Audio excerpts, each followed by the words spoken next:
Welcome everyone to the online, worldwide, earthwide solar cooking forum. Very happy to have with me today Maarten Olthof, broadcasting from the Netherlands, but with a lot of time spent in Nepal and working on solar cooking, distributing solar cookers in the areas where they have been most critical. And I think everyone in the community that wants to promote solar cooking, especially with regard to reducing deforestation, helping people in areas with unsafe drinking water, indoor air smoke. We can learn a lot from what Maarten has learned and implemented with the Vajra Foundation. So welcome, Maarten, and I'll let you take it away because you have a lot of material here to share, and I'm looking forward to it. Thanks.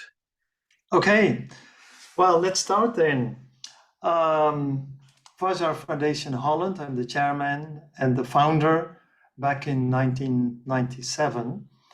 And even before I started the foundation, I was already interested in solar cooking. I traveled to Nepal very often, mostly with groups for trekkings, and I saw the massive deforestation. And I came across this solution of cooking with the sun.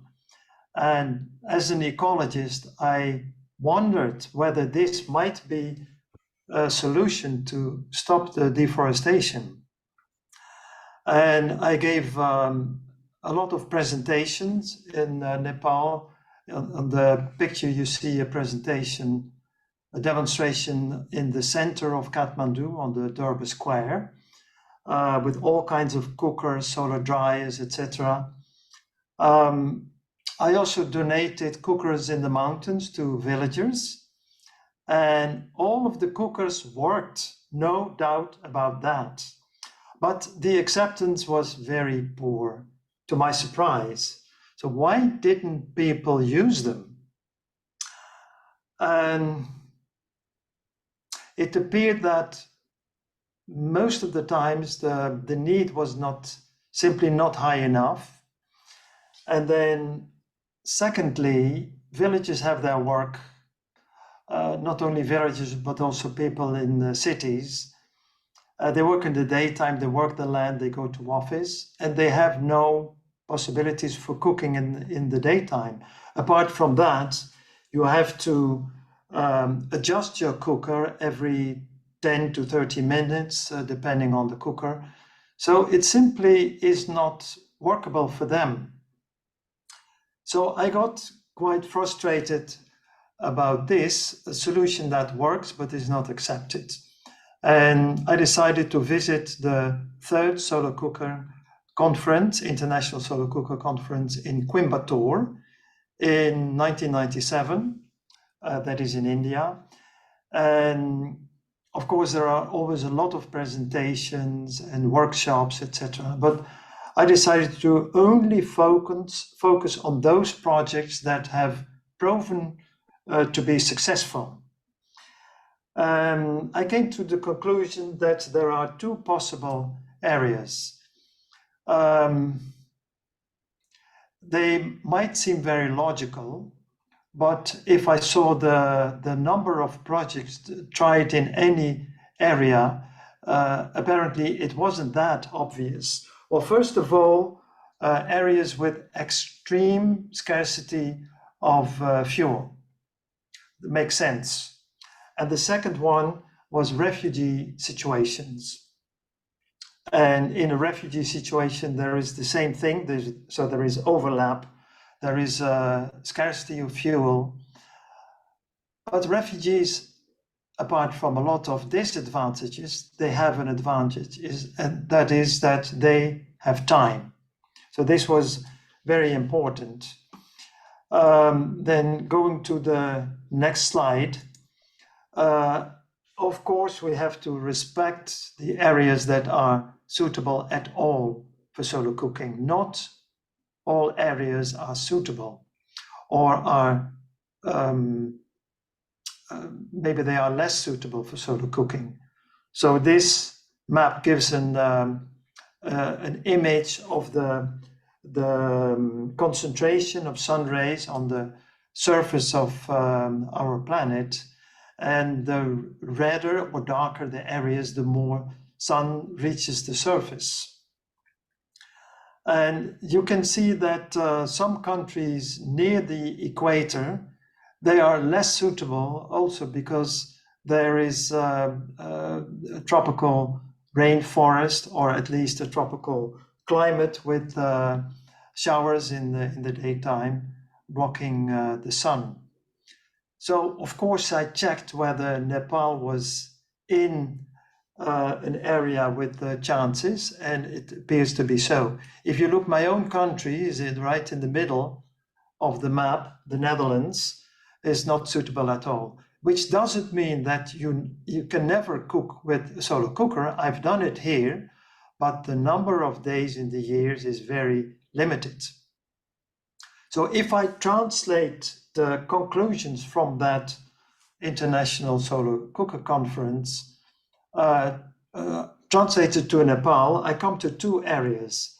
One area is Trans-Himalaya. That means behind north of the Himalaya mountain range, where there is a high altitude desert climate, very dry. This is suitable. And in Nepal, at that time, 1997, there were Bhutanese refugee camps situated in the eastern part of the country, a lot of refugees. And since Trans-Himalaya was far too costly and logistically very complicated for a small foundation like the Vajra Foundation, we decided to focus on refugee situations in eastern Nepal. Here is a map where you can see where those camps, there were 7 camps in total with about 110,000 Bhutanese refugees. They were concentrated. They were kicked out of Bhutan because of ethnic reasons. And the presence of such a vast refugee community meant an ecological disaster for the area. For obvious reasons, people had to cook and they chopped firewood in the forest, sometimes with big clashes with the locals who wanted the firewood for themselves and wanted to protect the forest. So in 1997, after the conference, I drove to the camps and knocked the door of the UNHCR, Oxfam, Lutheran World Federations, and all those kinds of organizations, and almost begged for the chance to start with a few cookers in one of the camps. And talking about the type of cooker, I tried them all. That means the refugee cooker would seem a very logical option for this situation, made from cardboard, and you need a plastic oven bag. On the lower left, you see the box cooker, and then the lower right, the SK14. Well, the refugee cooker was the cheapest, of course, but also very vulnerable, especially in the Nepal climate, with monsoon for a number of months, and one rain shower was enough to destroy the cooker. And you need plastic bags in refugee situations, oven bags, very special bags that do not melt because of the heat. So this was not workable. Then the box cooker was more expensive, not too expensive, but also appeared to be very vulnerable in this particular circumstances. Because of the children, they were playing football, and this the solar box had glass and mirrors, and a lot of them were damaged. And apart from that, they were quite slow. Then the SK14 worked very well, but of course was quite expensive. But here sometimes you have to be a bit clever. Yes, it was more expensive, but it was also very effective. So we decided to try to have several families cook with the same cooker. And by doing so, the SK14 became cheaper than the other options. By the way, on the picture on the lower right, you see my Indian friend Deepak Gadhia, solar guru, who inspired me a lot after I had started this project, and his late wife, Shireen Gadhia. I'm very happy I've been able to know her. Very inspiring woman and a very inspiring couple. On the left is the chairman of our Nepal Foundation, with whom I have been working in the solar cooking projects, and I'm on the right side. 110,000 people, refugees in the camps. That means a lot of cookers and a lot of money. We had to start begging for donations, and apart from that, permission to work in the camps. You're not allowed simply to walk in the camp and do your thing. You need permission from the UNHCR. In this case, we needed permission from the Nepal Red Cross. We needed permission from the Ministry of Domestic Affairs in Nepal.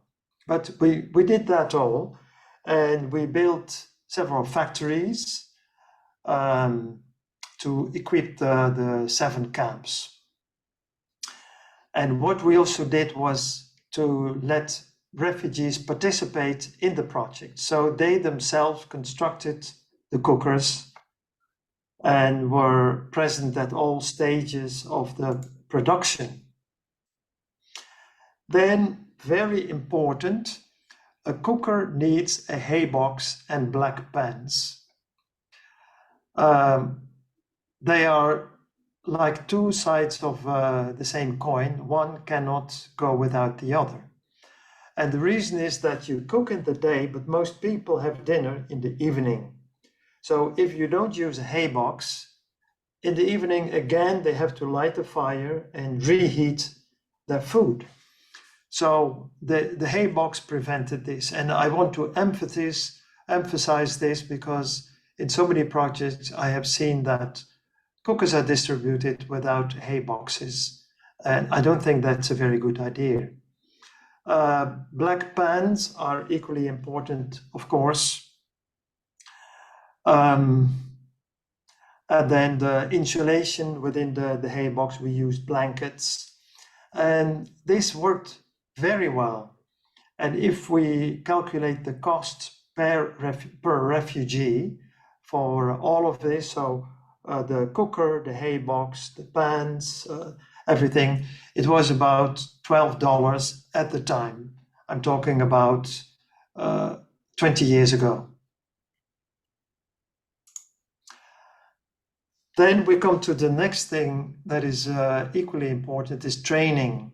It's not just a matter of donating a cooker to people. It means a completely different way of cooking, and especially for people who are very often illiterate. That is, they have to make a huge shift. So in every camp we had training halls and people were trained. We formed user groups, we organized competitions, etc. And we did follow up because the cooker was sometimes damaged. We evaluated the cooking process with the refugees, adapted the cookers, etc.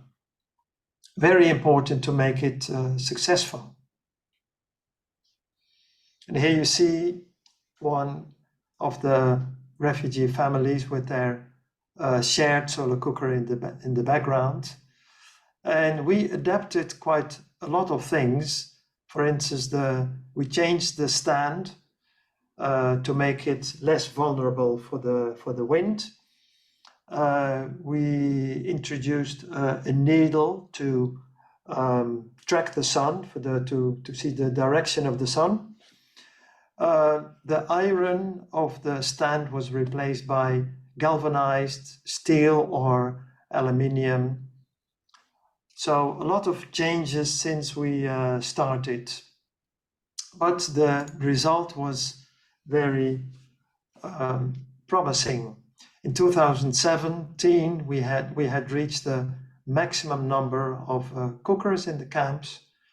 It was about 85,000. Why not 110,000? Well, that was because some of the huts were in the shadow. You can see a tree on the picture, and there were more trees. So in some parts of the camps, it was virtually impossible to use solar cookers. But 85,000, that was over 7,000 cookers produced and used, 14,000 hay boxes, and 28,000 pans. So huge production. And Deepak Gadhia told me at a certain stage that, did you know that your project is the biggest of its kind on the world scale? And we didn't know it, but he said, well, I do know because I'm very well informed. And it was not our intention to become the biggest, but we just wanted to do a proper job. So starting with just a few cookers and then ending up with this result is, I hope it can inspire other people. The return of investment was about 2 years without, of course, calculating the benefits for the climate. And the cookers altogether saved per annum the exhaust of about 20,000 tons of carbon dioxide and the use of about 15,000 tons of firewood, or the equivalent of 1.3 million liters of kerosene. That was 2007, 2008. Then we handed over the project to the UNHCR. And then afterwards, most of the refugees were relocated to third countries like the US, Canada, Australia. Almost none went back to Bhutan, unfortunately. But they started a new life. And after that, the cookers were handed over to the surrounding communities. But this success inspired us greatly. And our foundation has done a lot of projects, also in the health sector, education, agriculture, corporations. But we have built about 9 schools. And in one of the schools, we decided to incorporate the success of solar cooking. And it was very obvious for us that SK14s in villages and cities, they don't become very successful because of the factors I have already mentioned. In other situations, we have to shift to possibilities like communal kitchens with large automated concentrators. As you can see here on the roof of the school. This is the Vajra Academy, and it carries 5 pairs of chefler dishes, each about 9 square meters. And as you can see on the picture on the lower right with the students, between each pair there is a balloon filled with water, and because of the heat, steam is produced, and through the pipelines the steam goes to the ground floor where the kitchen is situated. And this kitchen can cook for up to 115 children per day. Not the whole year round, because Nepal has a monsoon climate. So about 4 months there is not so much sun, sometimes in the morning, but in the afternoon it will mostly rain. The first ecological school in Nepal with solar cooking device. But not only that, we wanted to integrate more ecological options, like a dairy farm, which produces milk for the children and dung for a biogas plant that in its turn produces biogas when the sun doesn't shine during monsoon, and we can still do the cooking. The children, they work in organic gardens and they grow up thinking in terms of solutions rather than in problems. There is a green curriculum that focuses on that. And this is one of the reasons that the International Ashoka Foundation has declared the Vajra Academy a change maker school in 2016. And I will mention the specific points that play a role in selection of changemaker schools. But there are about 300 in the world. And our country, for instance, the Netherlands, has only 9, and Nepal has 1. We can say they are selected on the basis that they deliver education that is desperately needed in the 21st century. Another option in which we used the success of solar cooking, as an ecologist, I was involved in eco-trackings in Nepal, in Tibet, Pakistan, India, Ladakh, Sikkim, Bhutan, Himalayan countries, you can say. And in 2013, I took up the challenge of organizing the first solar expedition. It was to a sacred lake on the border between Nepal and Tibet on 4,300 meters, that is about 14,000 feet. And with the tracking, I took one Prince 14 solar cooker and the number of Prince 16 cookers. You can see them here on the pictures, and you can see the tents in the distance where we camped. There were 25 trackers and 40 staff, and we cooked with the sun for all of them. It really meant a tremendous logistic change of the way things usually go during a tracking. It meant training already experienced cooks. So, and ask them, would it be possible for you to prepare meals with these devices in the mountains? We had to change the type of food. We had to adapt the cooking times. So the cookers, they would start very early in the morning, run to the lunch site and have the lunch ready when the group arrived. It was a big challenge, but we did it. Then the last project in which we incorporated solar cooking, success of solar cooking, that was a project, we could say a copy of the Vajra Academy, but then for commercial purposes, an eco resort near the border of Tibet. And here you can see some pictures. And like the Vajra Academy, the eco resort was equipped with a solar cooker, and this was the latest type at the time. Huge 90 square meter dish on the top of the resort, with the possibility of storing heat with oil, allowing for cooking in the evening or at night. And like the Vajra Academy. It also had a dairy farm, organic gardens, biogas plant, even windmills. And I got one picture back. You can see the yurts brought all the way from Mongolia as a different type of eco accommodation.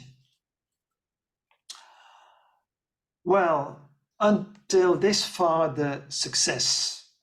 Then comes April 2015. The resort was almost ready. And if you remember, maybe there were 2 major earthquakes and hundreds of aftershocks. One earthquake in April 2015 and another one in May 2015. 10,000 people were killed, 22,000 people were injured, about 600,000 houses were destroyed, another 300,000 were severely damaged. And at the lower right, you can see that even temples were not spared, and the Buddha is sitting outside between the rubble of stones. And maybe you know, or maybe not, that the Buddha was born in the country that is now Nepal, in the village of Lumbini. And I myself became Buddhist, and I call the Buddha, sometimes my colleague, as the first ecologist in history because of his philosophy. Well, the epicenter of the second earthquake in May 2015 was very close to the eco resort. And here you can see the result. It was almost finished. It was about to be opened. Actually, I had already visited the resort with 2 groups before it was ready. Yeah, and it is now on the verge of bankruptcy. And why do I tell this? Well, life is not only about successes. Sometimes we have to face the opposite, challenges and disasters. And this, the destruction of the eco-resort has dragged Vajra Academy into problems recently, because somehow the 2 projects were financially connected and money from the academy was drawn to the resort in vain, I must say. And the bank now wants to auction the Vajra Academy. And that would mean the loss of the first ecological school in Nepal. It would mean the loss of quality education. It would mean the loss of knowledge about the environment, which is taught in Vajra Academy. It would mean the loss of awareness about climate change. And here I must emphasize that although Nepal is already suffering from climate change, I mean, glaciers are melting, monsoons have become much more severe and more devastating. We all know what happened in Pakistan last year, and the number of landslides and mudslides has increased. But although this is all true, there is very little attention for climate change in Nepal. If I talk to children from other schools, they have no idea. There are no lessons about climate change. If I talk to politicians, there is nothing in their programs to stop climate change. And they say, yes, that is a good idea, but so at least we have this institute that is addressing these issues, these problems, that mean a lot for the future of Nepal and for the climate at large. If this school is lost, then that would also mean the loss of the only changemaker school in Nepal. And what are the core values of changemaker schools? Well, they prepare students to become change makers, leaders in their countries, facing the challenges of the 21st century. Changemaker schools focus also on empathy, on teamwork, on creativity, and on leadership. And they count as the most innovative schools in the world. So here is my plea, my urgent request. If it would be possible for you, help me to find the people who can help save the Vajra Academy. By connecting me to people who have access to fundings and who simply want to help save this beautiful institute. And I would like to finish with a very short video about the Vajra Academy made by the directors and the principals of the school itself.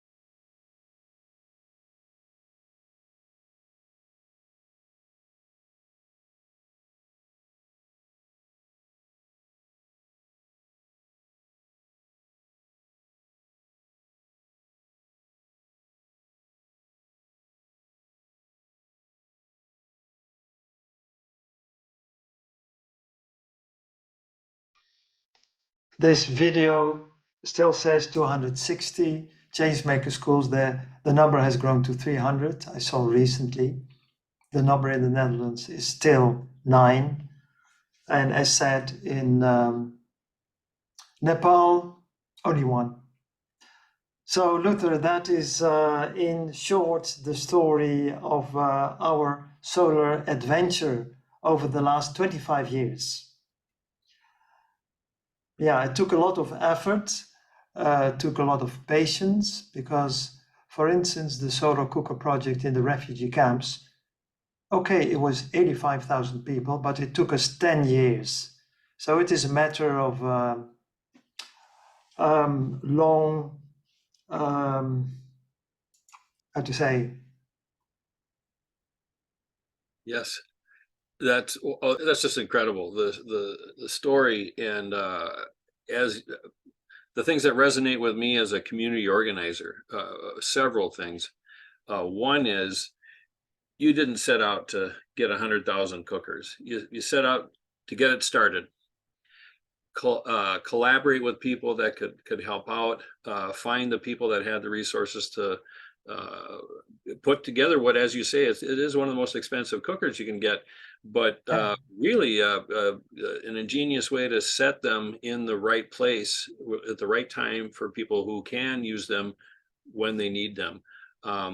Great. That is incredible, because if you calculate the surface of all the cookers, it is more than a few soccer fields. Yes. Can you imagine? Yes. Spread big. over all the camps. And not anymore, but at the time, if you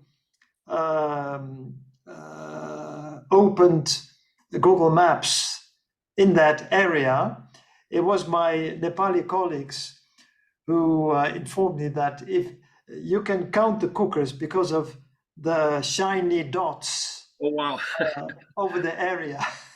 They could probably do it by measuring the amount of light. These are our cookers. Yeah.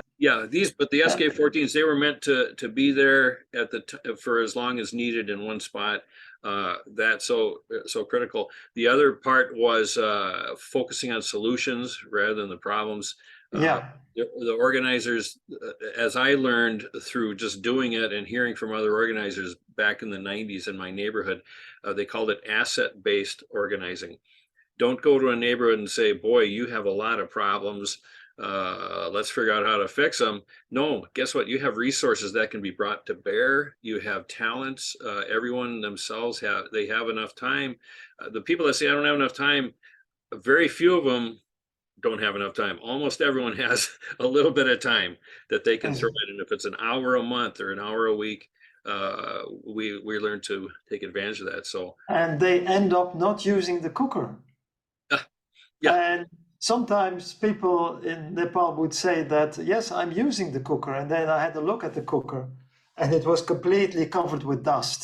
So they were just trying to please me, but not using them. And we should not blame them. I mean, it is very logical. They don't have the options to use them. And let's be honest, the SK14, yeah, if you're sitting next to it and have the time, it works.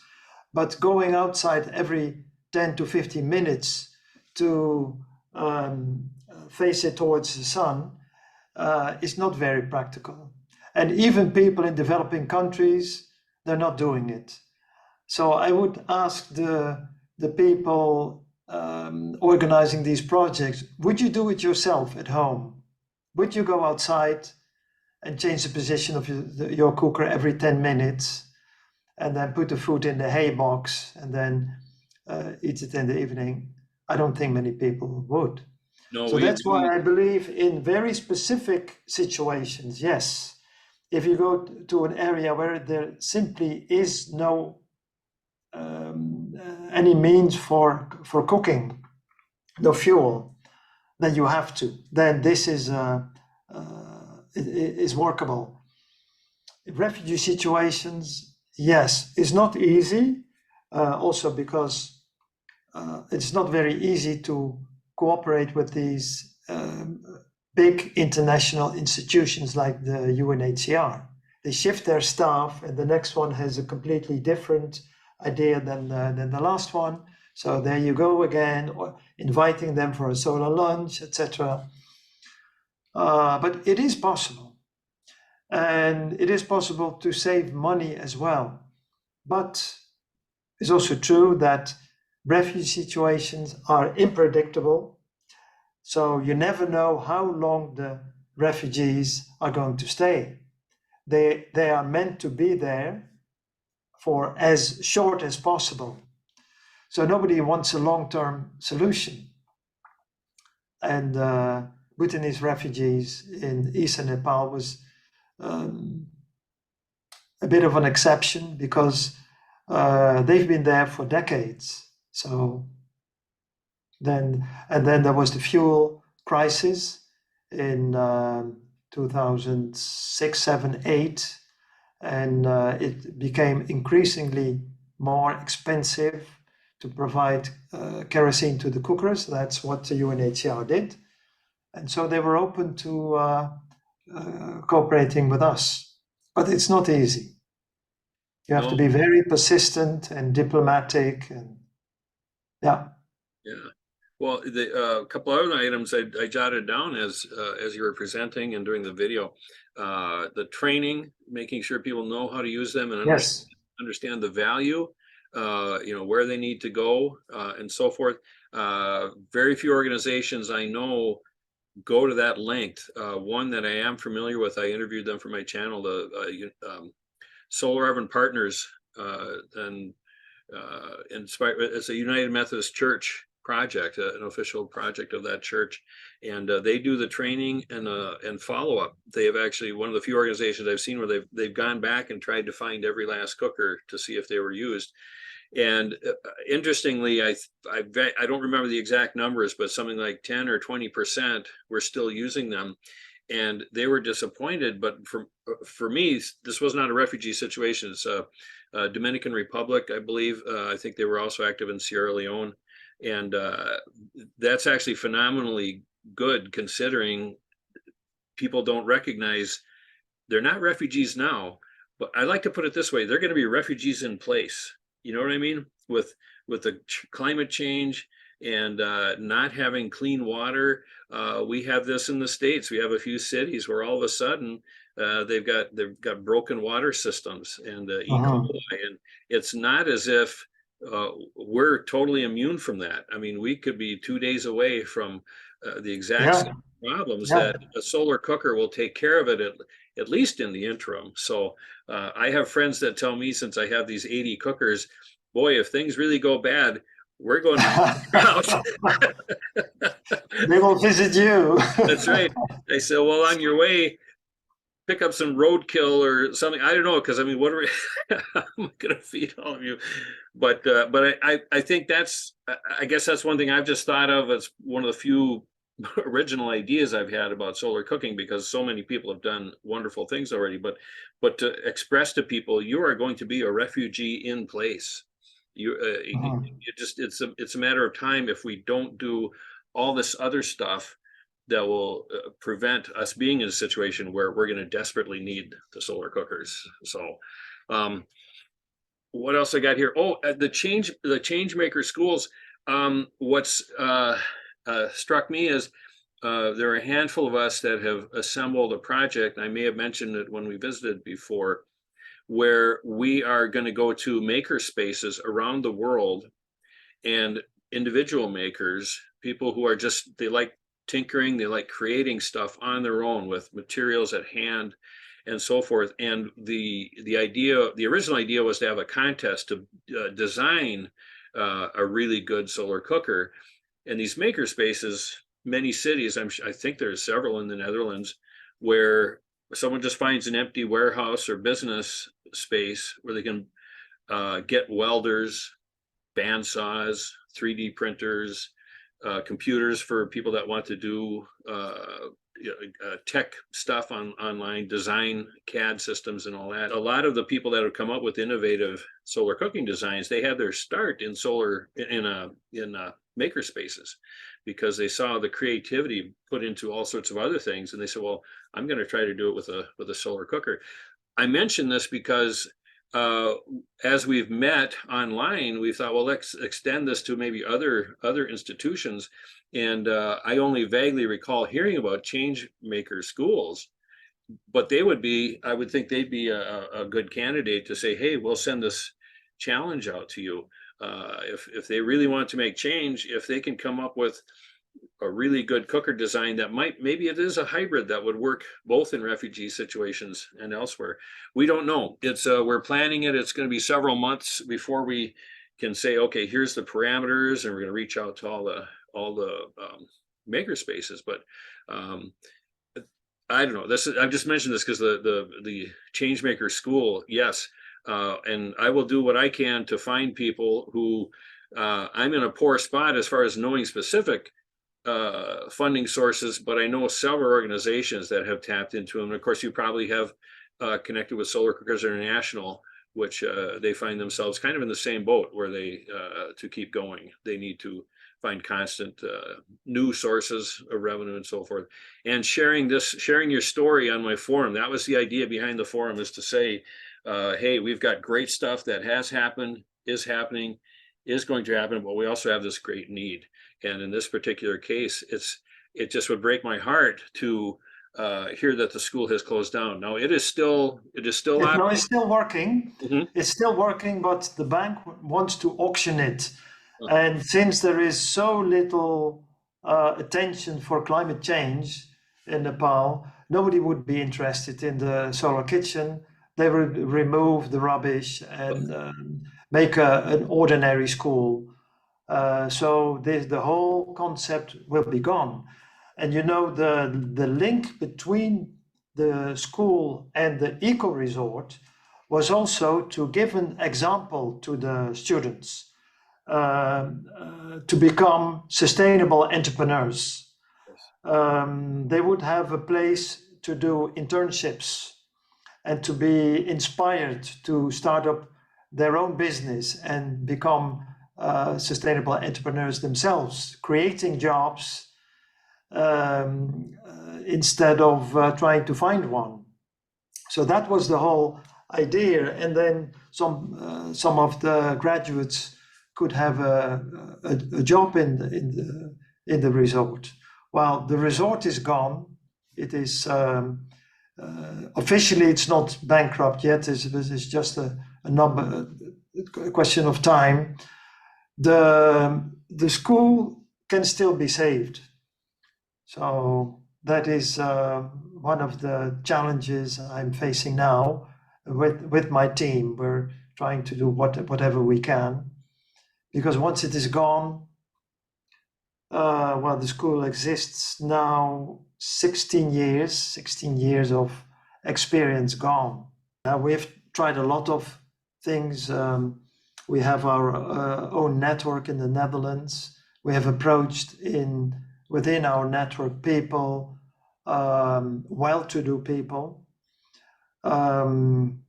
Then we are reaching out to organizations. So yes, that is what we do now. But we're talking about a lot of money, not compared to the value of the school. I mean, the school, we're talking about millions of dollars, the value of the school. But still, even for Western countries, a few $100,000 is a lot of money. And that's what we are talking about. So it would mean somebody who would really want to help save this institution. And we can see it's all a consequence of the earthquakes. And of course, Nepal, being a third world country, the government is not really supportive to the people. Yes, they attract money from donor countries, and some of the money is misused. But companies, they just go bankrupt. And so I see it as a side consequence of the earthquakes already 8 years ago. You have your work cut out for you. I mean, this is a major thing to batten down the hatches, or whatever you call it, sink the foundation. And you do have the idea to restore the eco village too, to bring it back. I don't think that's possible. Okay. So that will be bought by another company from the bank when it is auctioned. I don't think I focus on the school. That is already enough. We're talking about education. It's the pillar of the future, of course. So that is my main aim at the moment. Great. So if there would be a group interested to visit the school, look, the school itself doesn't seem to be in trouble. It is a matter who becomes the owner. Is behind the screens. So the school is until now is doing very well. There are parents' days, sports days, where hundreds of people flock together. There are now about 500 students. It's working well, and we're working with other schools. So we have an exchange program in 2023, where people from the International School of Rotterdam will visit the school. So that is all going on. But if the school is auctioned, it will all stop. So this is the problem. Yes. Who will be the future owner of the school?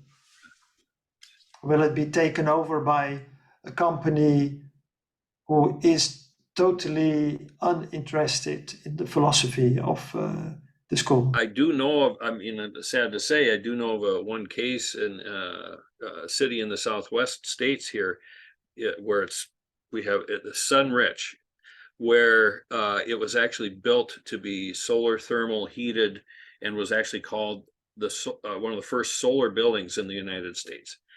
And the original architects had offices there, and then they eventually moved out, and then a new owner came on board, didn't understand it, shuttered the panels. They're still there because this building is apparently on the historical register for that state, which yeah, so it's mothballed, as we say, and but sad because it's been 30 plus years that's been sitting there disconnected.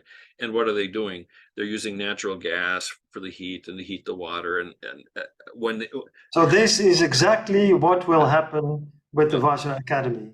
yes, With somebody with who doesn't have an eco mind will not understand the concept, only thinks of money, right, and will try to get rid of all the eco-friendly solutions that we have included.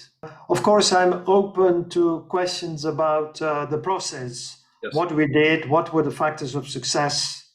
One of the very important factors of success was listen to the users. They're not stupid, they're not unwilling, but how do we expect them to use the device if it is not practical for them? So listen to them, what can be improved, and try to incorporate that. That is what we did. We did surveys, we evaluations, and took out the principal things that could be improved, and actually did that, and thus raised the way the cookers were used. sure. We organized competitions, and the first prize was a pressure cooker to cook even faster. There we go. Well, if your email address, of course, is in the presentation, people can contact you directly through that. That's correct? Yeah. Okay, Yeah. that's great. Yeah. Yes. In 2018, I joined another international solar cooker conference organized by SEI, and they requested me to share my experiences, the factors of success. And that presentation is also on the wiki page. Yes. So you can go through it. And to make it, this is ridiculous. We had planned the next solar cooker conference in the Vajra Eco Resort in Nepal. Can you imagine? Yes. Yeah, very sad. Well, it's just They were very interested to do that, but we couldn't get it completed. So that's the situation now. yes. I have something to show you. Just hang on. Sure, sure.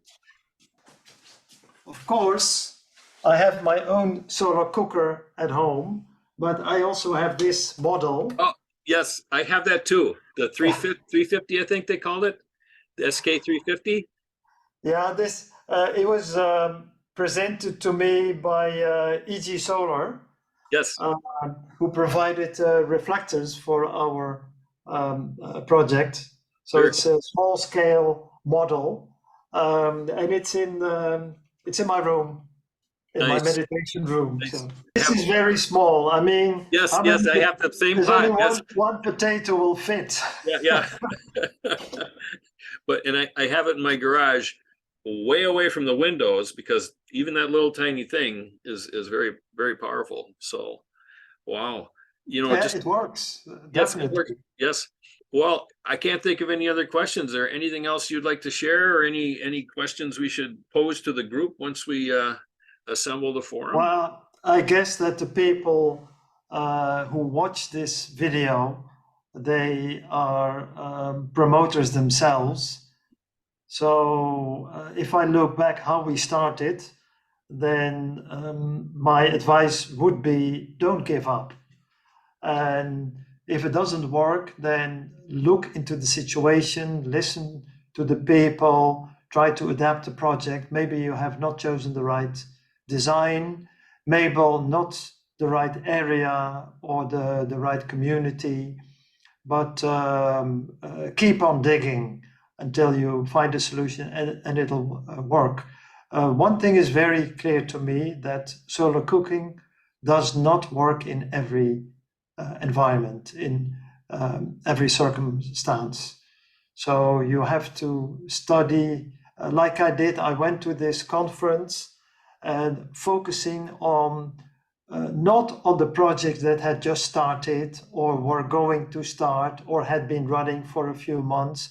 Now, which project has proven to be successful for a number of years. those are the projects from which you can learn. Great. Well, thanks so much. I think we Thank you, covered. Luther. You're doing a wonderful job connecting people this way. That's Thanks. my only talent is finding you and finding another person and joining them.